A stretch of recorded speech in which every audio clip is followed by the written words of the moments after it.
قرآن حکیم، سیرت النبی صلی اللہ علیہ وآلہ وسلم، احادیث مبارکہ، فقہی مسائل کا بیان اور بہت کچھ انشاءاللہ تعالی جید علماء کرام کے ساتھ۔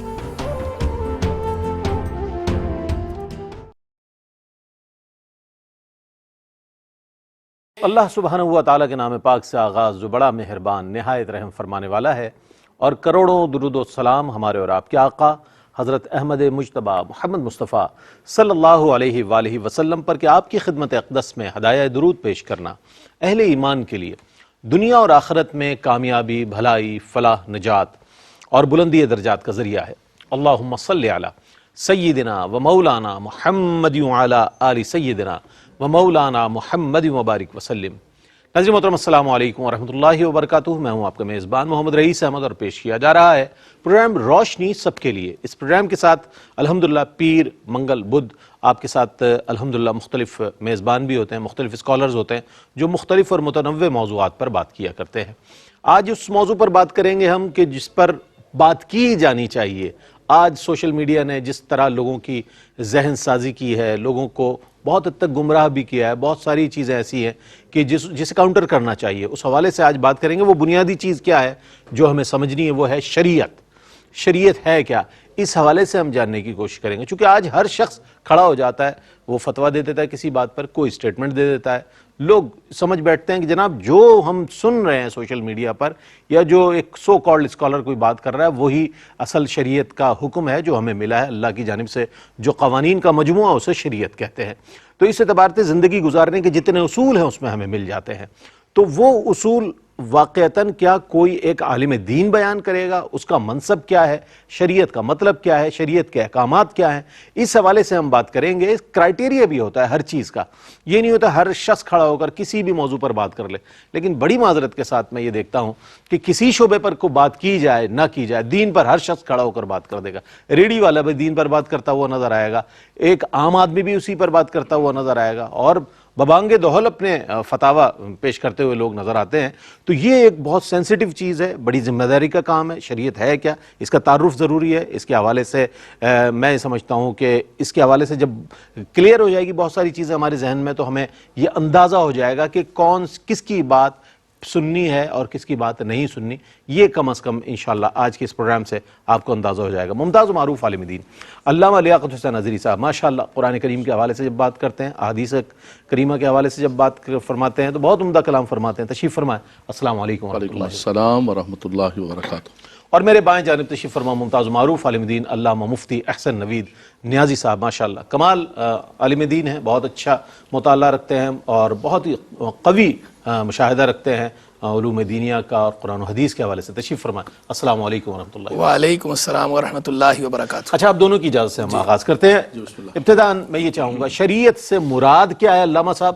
ابتداً اگر آپ اس کی وضاحت فرما دیں گے تو میرے لیے بہت آسان ہو جائے گا کہ مزید سوالات کو شامل کر کے اس موضوع کو ڈسکرائب کیا جائے جو بہت اہم موضوع ہے۔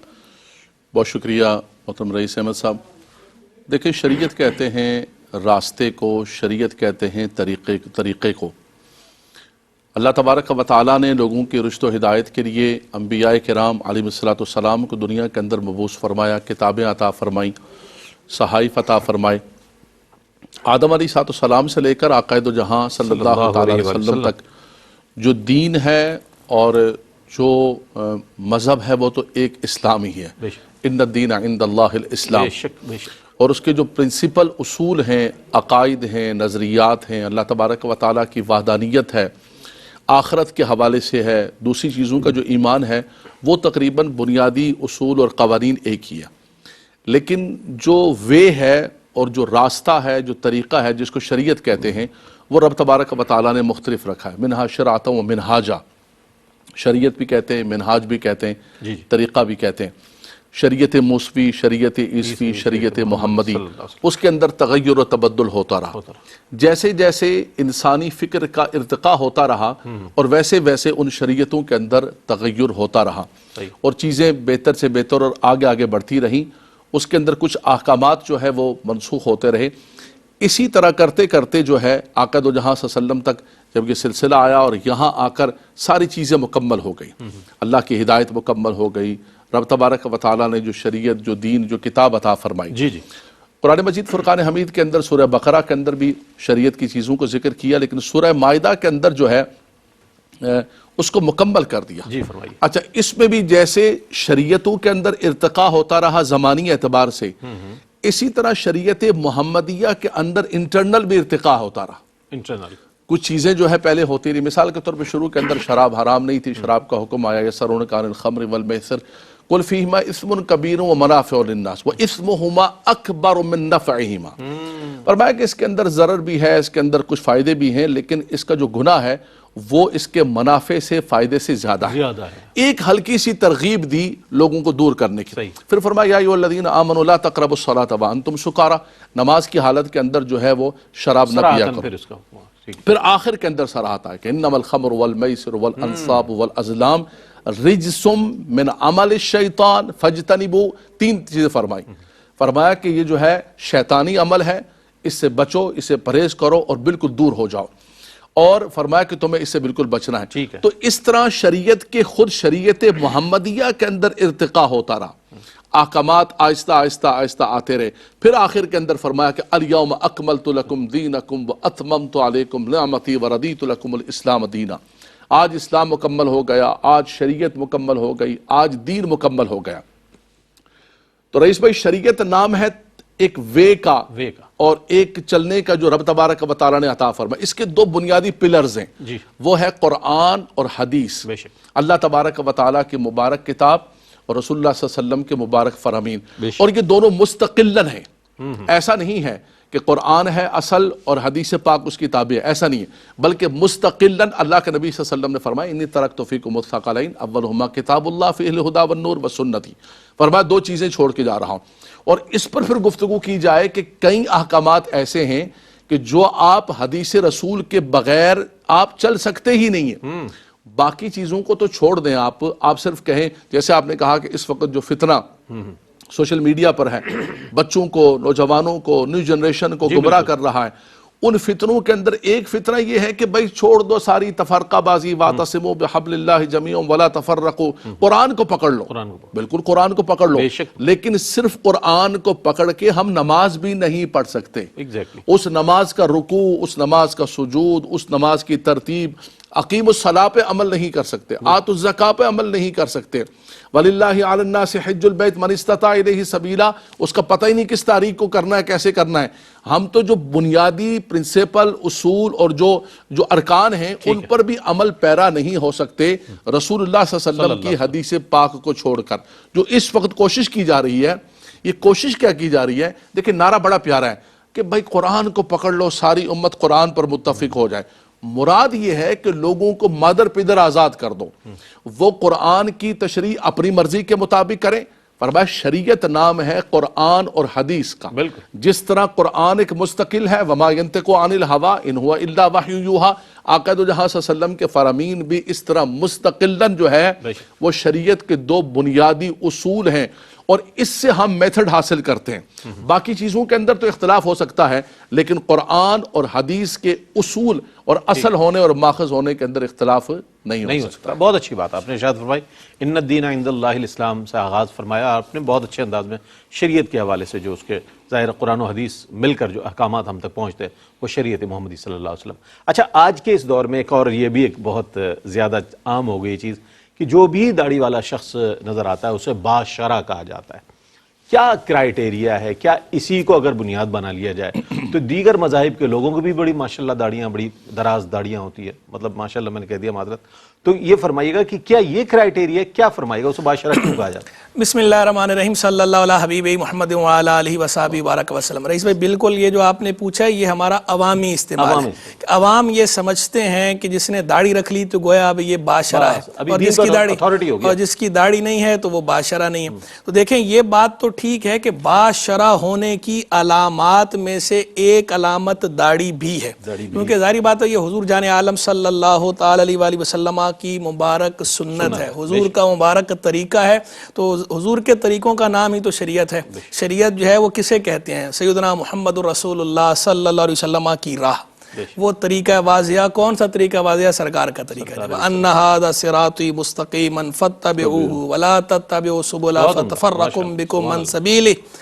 یہ میرا یہ راستہ سیدھا راستہ ہے، اس کی اتباع کرو، اور دوسرے ادھر ادھر کے راستوں کی اتباع نہ کرنا کہ وہ تمہیں سیدھے راستے سے بھٹکا دیں گے۔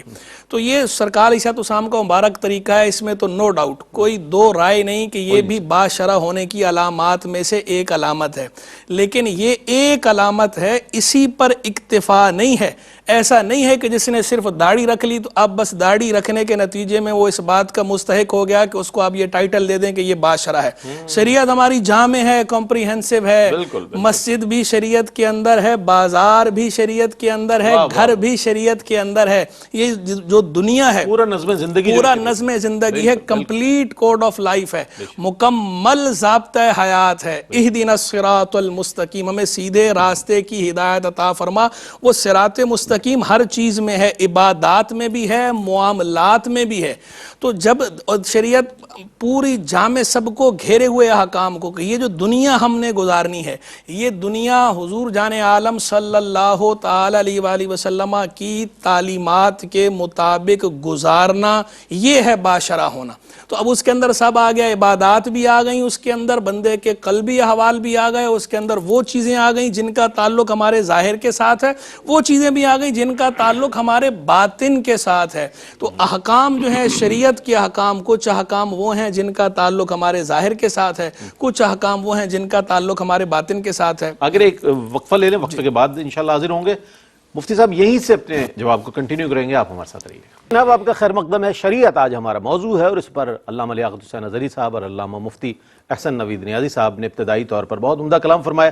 ایک جواب تشنا رہ گیا تو میں چاہتا ہوں مکمل ہو جائے تو اگلے سوال کی جانب بڑھتے ہیں۔ جی، تو میں گزارش کر رہا تھا کہ شریعت کے جو احکام ہیں ان کا تعلق ہمارے قالب، ہمارے جسم کے ساتھ بھی ہے، ہمارے ظاہر کے ساتھ بھی ہے، اور ہمارے قلب کے ساتھ، ہمارے باطن کے ساتھ بھی ہے۔ دونوں طرح کے احکام ہمیں دیے گئے ہیں۔ تو جس طرح یہ عبادات ہیں، نماز ہے، روزہ ہے، زکوٰۃ ہے، حج ہے، یہ عبادات جس طرح شریعت کے احکام ہیں، اسی طرح شریعت کی منہیات وہ ہیں کہ سود سے بچنا ہے، رشوت سے بچنا ہے، ناپ تول میں کمی سے بچنا ہے، وعدہ خلافی سے بچنا ہے، بد اخلاقی سے بچنا ہے، یہ بھی شریعت ہی کے احکام ہیں۔ اور پھر جس طرح یہ ظاہری احکام ہے، ایسے ہی باطن سے متعلق احکام بھی ہیں کہ اللہ پر آپ کا توکل ہونا چاہیے، تکبر نہیں ہونا چاہیے، عجب نہیں ہونا چاہیے، ریاکاری نہیں ہونی چاہیے، خود پسندی نہیں ہونی چاہیے، بدگمانی نہیں ہونی چاہیے۔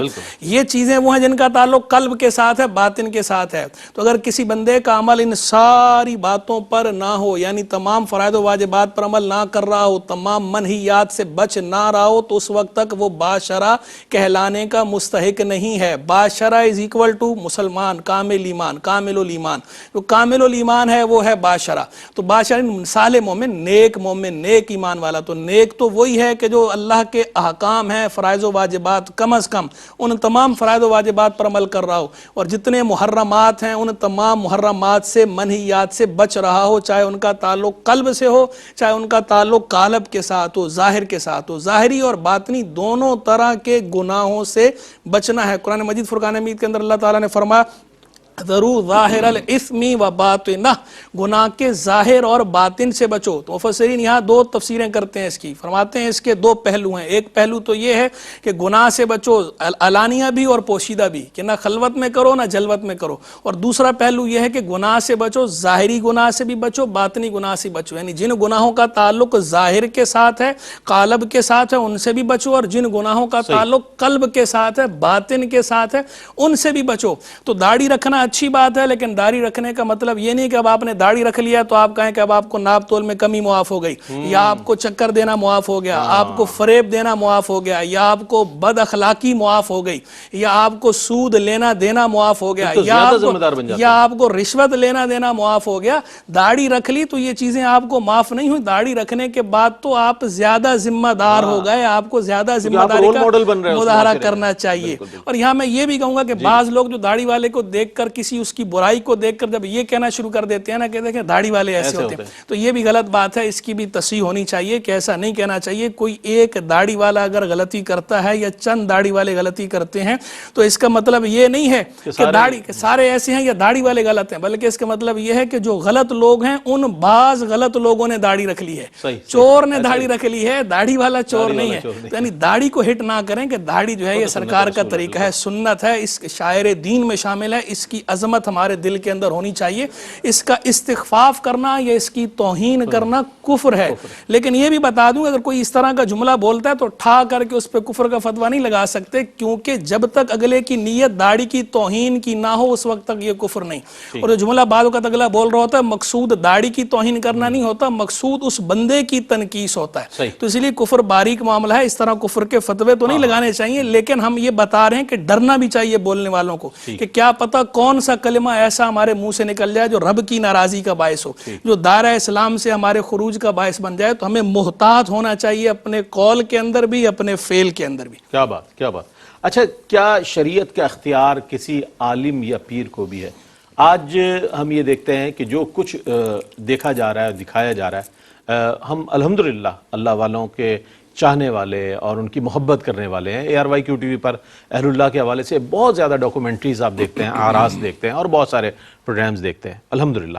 لیکن اس کے باوجود فی زمانہ جو مسائل نظر آ رہے ہیں اس میں سے ایک مسئلہ یہ بھی نظر آ رہا ہے علامہ صاحب کہ کیا شریعت کے اختیار کسی عالم یا پیر کو حاصل ہے؟ کیا فرمائے گا اس حوالے سے؟ اتھارٹی جو ہے یہ تو ایک بہت بڑی اتھارٹی اگر ہے تو. دیکھیں, شریعت کا جو اختیار ہے اور اس کی جو بنیادی جو چیزیں ہیں ہم نے آغاز کے اندر ذکر کی کہ اللہ تبارک و تعالیٰ کا پاکیزہ کلام ہے جس کے اندر اب تبارک و تعالیٰ نے اوامر کی فرمائے ہیں, نواہی فرمائے ہیں, جس کے اندر فرائض کا ذکر ہے, جس کے اندر حرام چیزوں کا ذکر ہے, اور پھر آقا دو جہاں صلی اللہ تعالیٰ علیہ وسلم کی مبارک حدیث. اور حضور جو ہے وہ مالک شریعت ہے, وہ جس چیز کو فرما دیں وہ حلال ہو جاتی ہے اور جس چیز کو منع فرما دیں وہ حرام ہو جاتی ہے. تو مالک شریعت, شریعت کے بنیادی جو چیزیں ہیں وہ اللہ تبارک و تعالیٰ کا پاکیزہ کلام اور رسول پاک صلی اللہ علیہ وسلم کی مبارک شریعت, حضور کا عمل, حضور علیہ السلام کا فرمانا, یہ شریعت ہے. دیکھیں, ہمارے ائمہ اربعہ جو ہیں انہوں نے جو جتنے بھی یہ چاروں طریقے ہیں اس کے شریعت کے, وہ قرآن اور حدیث سے اخذ کیے. ٹھیک ہے, ان کا جو سورس ہے, ان کا جو ماخذ ہے وہ قرآن ہے اور حدیث ہے, اور ہر ایک کے پاس دلائل موجود ہیں. دیکھیں, یہ چاروں ائمہ کرام کو اسی لیے ہم کہتے ہیں کہ چاروں کے چاروں برحق ہیں. چاروں میں سے کسی ایک کی بھی کوئی پیروی کرے گا تو وہ حق کی پیروی کرے گا, ان میں سے کوئی بھی باطل نہیں ہے. اس کی بنیادی وجہ یہ ہے کہ ان کے جتنے احکامات ہیں, ان کے جتنے وے ہیں, انہوں نے جتنی ساری کی ساری چیزیں ذکر کی ہیں, چاہے حضرت امام اعظم ابو حنیفہ ہوں, امام شافعی ہوں, امام مالک ہوں, امام احمد بن حنبل ہوں, راستے الگ الگ ہیں, منزل ایک ہے. منزل ایک ہے اور ان کا منبع ایک ہے. انہوں نے جو چیز اخذ کی ہے وہ سب کے ساتھ ان کے پاس جو ہے وہ قرآن کی اور رسول اللہ صلی اللہ علیہ وسلم کی حدیثوں کی اور سارے کے سارے آثار موجود ہیں. اسی لیے کہا جاتا ہے کہ آپ کسی پر بھی عمل کریں گے آپ کامیاب و کامران ہو جائیں گے. تو لیکن شریعت ہم اس کو بھی نہیں کہتے. ہم یہ نہیں کہتے کہ امام اعظم ابو حنیفہ یا امام مالک جو ہے وہ مالک شریعت ہے. مالک شریعت رب تبارک و تعالیٰ اور اس کے حبیب صلی اللہ تعالیٰ علیہ وسلم ہیں. یہ زمانے کے تحت انہوں نے مسائل کو استنباط کیا, اخذ کیا, اور ہر زمانے کے اندر علماء کرام اجتہاد فرماتے ہیں اپنے اپنے زمانے کے مطابق, اور جدید مسائل کو جو ہے وہ قرآن و حدیث سے اخذ کر کے. لیکن مالک شریعت ان کو نہیں کہتے. مالک شریعت جو ہے اس کا جو بنیاد ہے وہ رب تبارک و تعالیٰ کا پاکیزہ کلام ہے اور رسول پاک صلی اللہ تعالیٰ علیہ وسلم کی مبارک حدیث ہے.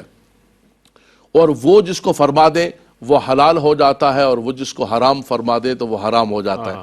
وہ حدیث پاک میں سناؤں گا نا, نبی کریم صلی اللہ علیہ وسلم نے فرمایا کہ لوگوں تم پر حج فرض ہے. ایک شخص نے کہا یا رسول اللہ فی کل عام, حضور خاموش تھے. پھر حضور نے فرمایا لو قلت نعم لوجبت, فرمایا اگر میں ہاں کہہ دیتا تو ہمیشہ حج فرض ہو جاتا. وہ زبان جس کو سب کن کی کنجی کہیں اس کی نافذ حکومت پہ لاکھوں. مالک شریعت آقا دو جہاں صلی اللہ تعالیٰ علیہ وسلم کی ذات ببرکات ہے.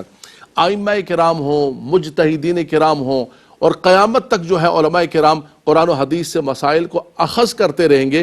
لیکن کسی نے یہ نہیں کہا کہ یہ فلاں عالم کی شریعت ہے, یہ فلاں عالم کی شریعت ہے. کہتے ہیں شریعت اللہ اور اس کے رسول کے احکامات کا نام. نہیں, وہ تو بہت اچھی بات ہے, لیکن ضمناً ایک سوال, نہیں جانتا کفر و ایمان کیا ہے, وہ جو کہہ رہے ہیں کہ یہ جا رہا ہوں, اس طریقے سے بہت ساری چیزیں ہمیں ملتی ہیں کہ جو اب آپ نے فرمایا کہ اتھارٹی تو اللہ اور اس کے رسول صلی اللہ علیہ وسلم, یہ اختیار انہیں کے پاس. کیا آپ فرمائیے گا؟ میں چاہتا ہوں یہ آپ نے بڑا اچھا سوال کیا ہے, یہ زمانے کے بالکل مطابق سوال کیا ہے کہ لوگ یہ سمجھ بیٹھتے ہیں کہ جو میں فلاں بزرگ کو مان رہا ہوں. دیکھیں, ایک تو بنیادی طور پر آپ یہ سمجھ لیجئے کہ شریعت اور طریقت کے اندر کوئی فرق نہیں ہے. بزرگوں کے جو اقوال ہیں، بزرگوں کے جو اعوال ہیں، وہ ساری کی ساری شریعت مطہرہ کے تابع ہیں. ہمارے ان تمام بزرگوں نے، حضرت پیران پیر کو دیکھیں، حضور داتاری حجویری، خواجہ خواجگان، خواجہ غریب نواز، جتنے بزرگ ہیں، ان تمام بزرگوں نے جتنے احکامات اپنے مریدین کو سکھائے ہیں وہ سارے کے سارے قرآن اور حدیث سکھائے. قرآن اور حدیث سے ہٹ کر کوئی بھی چیز نہیں سکھائی ہے. بلکہ اگر حضرت امام اعظم ابو حنیفہ نے فرمایا کہ میرا کوئی مسئلہ، میری کوئی چیز اگر رسول پاک صلی اللہ علیہ وسلم کی حدیث ظاہری سے ٹکراتا ہے، فرمایا اس کو اٹھا کے پھینک دو، رسول خدا کے تم شریعت کو، رسول خدا کی حدیث کو تم لے لو. اسی طرح ان بزرگان دین کی کتابوں کے اندر جو ہے وہ الحاقات ہو گئے، لوگوں نے چیزوں کو شامل کر لیا، عجیب و غریب قسم کے نعوذ باللہ من ذالک لفظ آ گئے. ان کا کوئی تعلق نہیں ہے. شریعت وہ شریعت محمدیہ ہے. اور کہتے ہیں جی یہ علماء کی شریعت الگ ہوتی ہے اور یہ صوفیہ کی طریقت الگ ہوتی ہے. اے مولویان دا رستہ اور اے درویشان دا، کوئی بھی رستہ نہیں ہے. ایک ہی رستہ ہے جو فرمایا اہدنا الصراط المستقیم صراط الذین انعمت علیہم ھذا صراط مستقیما. فرمایا یہ سیدھا راستہ ہے. اعلیٰ حضرت نے فرمایا کہ سیدھی سڑک یہ شہر شفاعت نگر کی ہے. کوئی کسی قسم کا راستہ نہیں ہے. کوئی طریقت کے راستے پر ہے، کوئی کسی بھی راستے پر ہے. یہ کام کرنے کے اصول ہو سکتے ہیں، لیکن اگر کوئی قرآن سے حدیث سے ہٹتا ہے تو فرمایا نہ وہ طریقت ہے بلکہ وہ زندیقیت ہے، اور وہ شیطانی راستہ ہے. اصل راستہ قرآن کا راستہ ہے، رسول پاک کا راستہ. اس بات کی وضاحت بھی بہت ضروری تھی جو علامہ صاحب نے فرما دی. اچھا ایک اور سوال جو ہے اس کی جانب بڑھیں گے، لیکن ایک وقفہ ہے، وقفے کے بعد حاضر ہوں گے ہمارے ساتھ. رہیے جناب، آپ کا خیر مقدم ہے. شریعت آج ہمارا موضوع ہے اور بہت عمدہ دونوں حضرات ماشاءاللہ آج کے سوالات پر جوابات عنایت فرما رہے ہیں. بہت سے ذہنوں پر دستک دینے والے سوالات کے جوابات یقیناً مل گئے ہوں گے دوران گفتگو. جو حضرات یہ دونوں ماشاءاللہ ذیل حضرات ہیں. اچھا اب میں یہ چاہتا ہوں یہ بھی سوال کر لوں کہ یہ معرفت کیسے ہو، یہ کیسے پتہ چلے کہ کوئی عالم دین اگر کوئی بات کر رہا ہے تو وہ شریعت کے مطابق بات کر رہا ہے. یہ ایک بہت ہی کون سا پیمانہ ہے، کون سی مقیاس ہے، وہ کون سا ایک ایسا میجر ہونا چاہیے ہمارے پاس کہ جناب یہ بات جو ہے عین شریعت ہے جو بتائی جا رہی. کیا فرمائیے؟ دیکھیں اس پہ بہت اچھا سوال ہے یہ. آپ یہ دیکھیں کہ شریعت کے اندر دو طرح کی چیزیں آتی ہیں. ایک تو وہ امور ہیں جو امور قطعیہ ہیں، وہ حقیقتاً شریعت ہیں. وہ جو احکام ہیں، بنیادی احکام، اساسی احکام جو ہیں، جو مین کمانڈمنٹس ہیں، وہ سیم ہیں، وہ مجمع علیہ ہیں، متفقن علیہ ہیں، ایگریڈ اپون ہیں. وہ کسی کے ہاں بھی ان کے اندر کوئی اختلاف نہیں ہے. علماء کے مابین کوئی اس میں اختلاف نہیں ہے.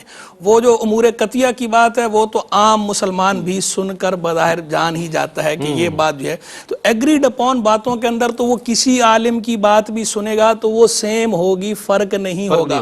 اگر سارے عالم ایک بات کہہ رہے ہوں اور کوئی ایک بندہ کھڑے ہو کر اس سے ہٹ کر کوئی دوسری بات کہہ رہا ہو، ایگریڈ اپون باتوں کے اندر، قطعی باتوں کے اندر، جو اساسی احکام ہے شریعت کے ان کے اندر، تو پھر یہ سیدھا سیدھا مقیاس ہے کہ آپ یہ دیکھیں کہ سارے ایک طرف ہیں، ایک بندہ اکیلا ایک طرف کی بات وہ اپنی بولی بول رہا ہے تو وہ اس کی بات غلط ہوگی. جو سارے کہہ رہے ہیں سارے کے سارے غلطی پہ جمع نہیں ہو سکتے.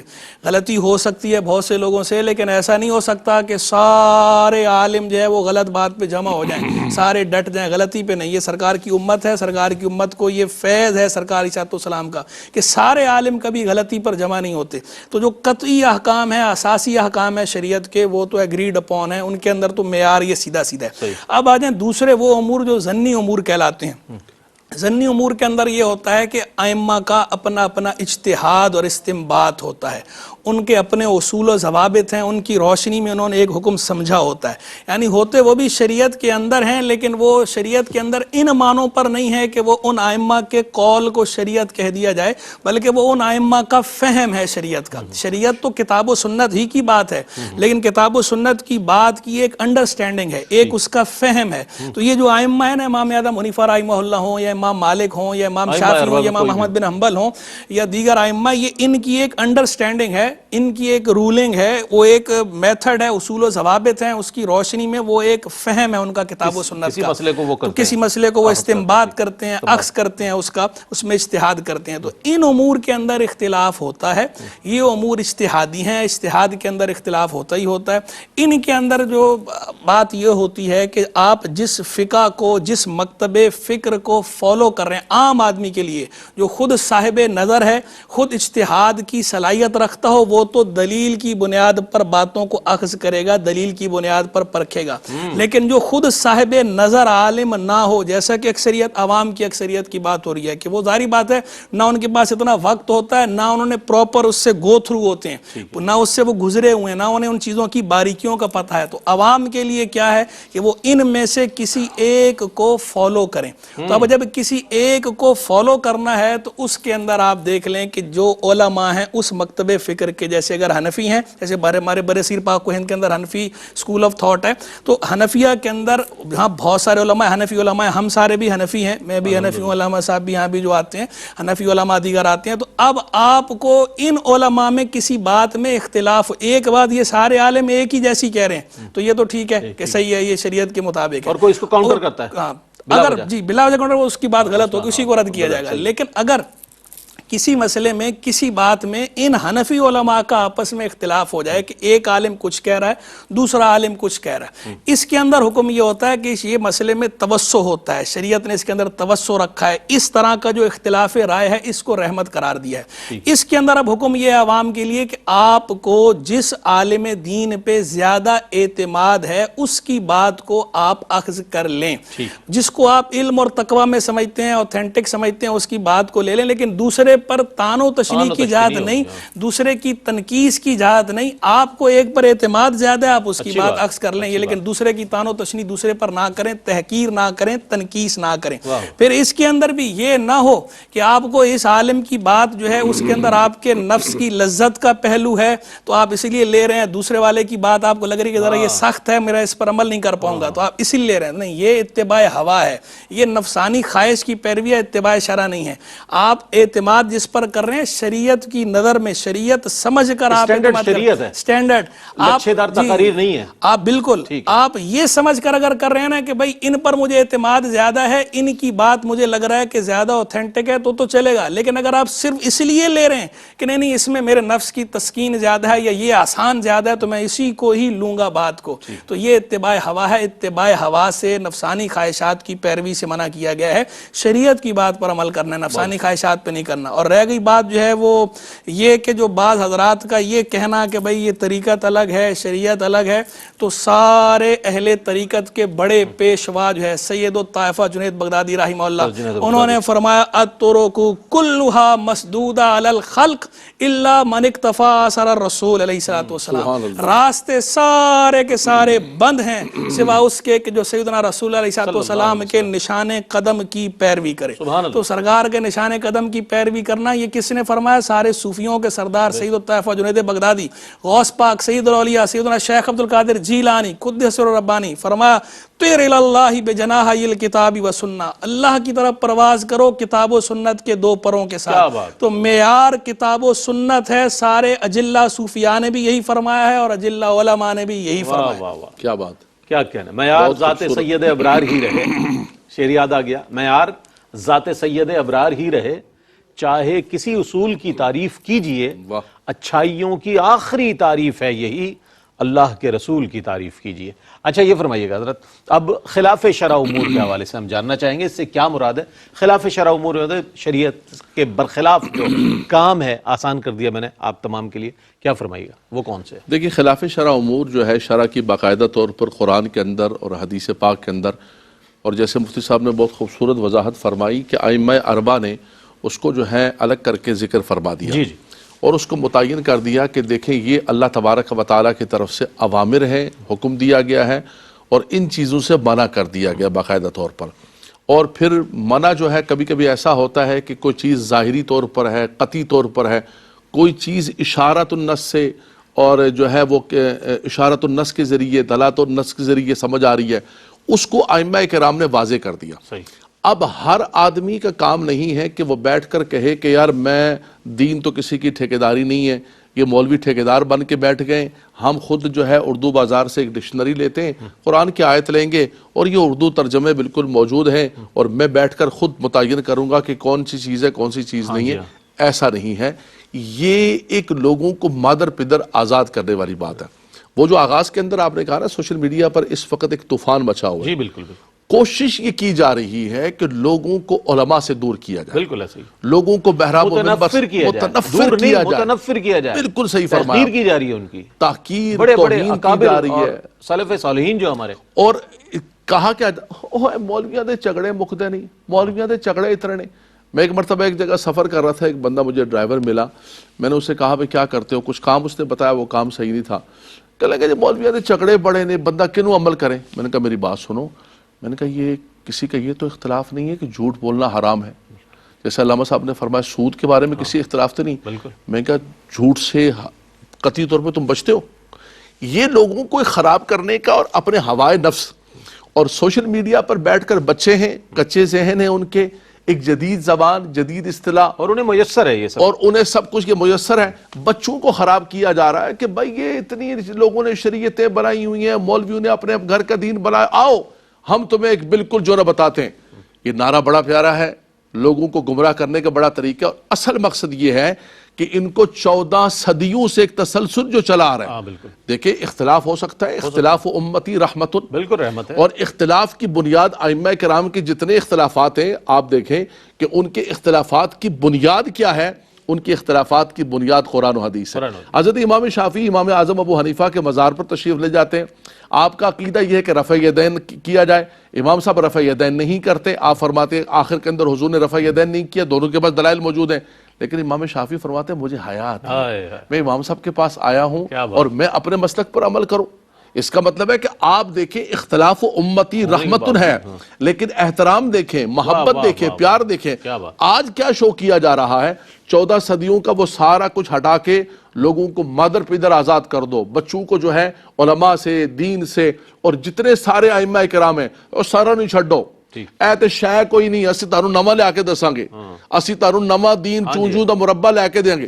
یہ چونچوں کا مربع یہ لوگوں کو گمراہی کی طرف لے کر جا رہا ہے۔ دین وہ ہے جو صدیوں سے حضور نے فرمایا میری ساری امت جو ہے دلالت پر جمع نہیں ہو سکتی۔ یار یہ صدیوں گزر گئی جنہوں نے عمریں اپنی گزار دی ہیں جی، اب آپ کہیے کہ جناب ہے تو شے کوئی نہیں ہے، اسی وڈی شے تم کچھ شے نہیں ہو، بحمداللہ تبارک و تعالی، یہ رب تبارک و تعالی نے اللہ کے دین کے لیے ان کو منتخب کیا ہے۔ اللہ اکبر۔ اقبال نے بھی کہا کہ وہ ہند میں سرمایہ ملت کے نگہبان، اللہ نے کیا جن کو بر وقت خبردار۔ فرمایا یہ رب کے منتخب شدہ ہیں، یہ رب کے چنیدہ ہیں، ان کو تم ہٹا نہیں سکتے ہو اور ان کو دور نہیں کر سکتے ہو۔ بہت اہم اور بہت ہی میں سمجھتا ہوں حساس موضوع ہے یہ شریعت۔ ایسا نہیں ہے کہ آپ ہر ایک کی بات سنتے چلے جائیں، اس پر عمل کرتے چلے جائیں۔ جناب آپ کا ذہن اور آپ کا عقیدہ، تمام چیزیں متزلزل ہو رہی ہیں اور آپ چلتے چلے جا رہے ہیں، اس پر پیغام کیا دیجیے گا مفتی صاحب؟ میں چاہتا ہوں کچھ۔ شریعت اور طریقت کی بات ہو رہی تھی تو وہ شریعت اور طریقت پہ بزرگوں نے ایک مثال بیان کی، بڑی اچھی مثال بیان کی۔ انہوں نے کہا طریقت بغیر شریعت کے نہیں ہو سکتی، اگر طریقت طاقت ہے تو شریعت غذا ہے، اگر طریقت نظر ہے تو شریعت آنکھ ہے، اگر طریقت عمارت ہے تو شریعت بنیاد ہے، اگر طریقت پھل ہے تو شریعت درخت ہے، اگر طریقت مانگ ہے تو شریعت بال ہے۔ جس طرح بغیر غذا کے طاقت نہیں ہو سکتی، بغیر آنکھ کے نظر نہیں ہو سکتی، بغیر بنیاد کے عمارت نہیں ہو سکتی، بغیر درخت کے پھل نہیں ہو سکتا، بغیر بالوں کے مانگ نہیں ہو سکتی، تو اسی طرح بغیر شریعت کے طریقت بھی نہیں ہو سکتی۔ پیغام کیا دیجیے گا ون لائنر آج کے موضوع؟ پیغام یہی ہے کہ قرآن و حدیث ہماری اساس ہے، بنیاد ہے، اور ہمارے ائمہ کرام نے بحمداللہ تعالی دین پر بہت کام کیا ہے۔ آج لوگ اسلام کو گالی نہیں دے سکتے تو وہ ملا کو گالی دیتے ہیں، مولانا کو گالی دیتے ہیں، عالم دین کو گالی دیتے ہیں، اور ملا کر کے کہتے ہیں کہ یہ ملاؤں کی شریعت، یہ ملاؤں کی بات۔ شریعت کسی کی نہیں ہے، شریعت رب تبارک و تعالیٰ اور اس کے حبیب علیہ السلام کی ہے۔ میں نوجوان بچوں سے یہ کہوں گا کہ آج کے سوشل میڈیا کے دور میں یہ جو فیس بکی اور یوٹیوبر جو مفتی گھر سے پیدا ہو گئے، اور ہر بندہ اپنے کمرے کے اندر 4 بندوں کو لے کے بیٹھ کے اور اپنی مرضی سے سب کچھ کر رہا ہے، اس کو نہ دیکھیں آپ۔ بحمداللہ تبارک و تعالیٰ ہمارے دین کا ایک تسلسل ہے، ہمارے دین کا ایک دین مکمل اللہ نے عطا کیا، اور ہمارے ائمہ کرام نے اس پر بہت کام کیا، اور سائنس کی جتنی لیٹسٹ کتاب ہوگی، لیٹسٹ ویژن ہوگا، وہ زیادہ کامیاب ہوگا، لیکن شریعت کی جتنی پرانی کتاب ہوگی، ویژن ہوگا، اتنا زیادہ کامیاب و کامران ہوگا۔ آپ ادھر نظر رکھیں، ادھر دیکھیں۔ رب تبارک و تعالیٰ اس فتنے کے دور سے ہمارے بچوں کے ایمان کو محفوظ فرمائے۔ اور یہ جو ذیاب فی ثیاب، لباس خضر میں یہاں ہزاروں رہزن، یہ جو رہزن ہر طرف پھر رہے ہیں، گلی گلی کے اندر بھی رہزن طریقت کے نام پر، اور فیس بک پر، یوٹیوب پر جو ہے بچوں کو گمراہ کر رہے ہیں، رسول پاک کی ذات سے ہٹا رہے ہیں، صحابہ پر تان کر رہے ہیں، آل بیت اطہار پر تان کر رہے ہیں۔ رب تبارک و تعالیٰ ان سے ہماری نسلوں کو بچنے کی توفیق عطا فرمائے۔ میں بہت شکریہ ادا کروں گا مفتی صاحب، آپ تشریف لائے، علامہ صاحب آپ تشریف لائے۔ ناظرین محترم، آپ جانتے ہیں کہ الحمدللہ اس پروگرام کو بھی اور ہمارے ARYQ TV کے تمام پروگرامز کو آپ اب ڈیجیٹل میڈیا پر بھی دیکھ سکتے ہیں۔ ظاہر مصروف ترین دور ہے، لوگ ہر شخص مصروف ہے، تو آپ اپنی فرصت اور سہولت کے لمحات میں آپ ضرور وزٹ کریں ہمارے فیس بک پیج کو، ہمارے یوٹیوب چینل کو، اور ہماری ویب سائٹ www.ARYQTV.tv کو ضرور وزٹ کریں اور دیکھیں تمام پروگرامز کتنی محنت کے ساتھ آپ کی اصلاح کے لیے، معاشرے کی اصلاح کے لیے قرآن و حدیث کے وہ تمام پیغامات انشاءاللہ آپ کو ملیں گے، اور ایک کمپلیٹ ٹرانسمیشن جو ہے انشاءاللہ ARYQTV پر آپ دیکھ سکیں گے۔ آج شریعت موضوع تھا، اور شریعت بہت حساس ایک موضوع ہے، اس کے حوالے سے معرفت پیدا کریں، اس کے حوالے سے جانیں، چونکہ مسلمان ہونا کافی نہیں ہے بلکہ اس کے حوالے سے عرفان حاصل ہونا بہت ضروری ہے کہ اللہ نے آپ کو مسلمان پیدا کیا ہے اور شریعت کے تابع کیا ہے۔ اسی پیغام کے ساتھ اپنے میزبان محمد رئیس احمد کو اجازت دیجیے، اللہ حافظ۔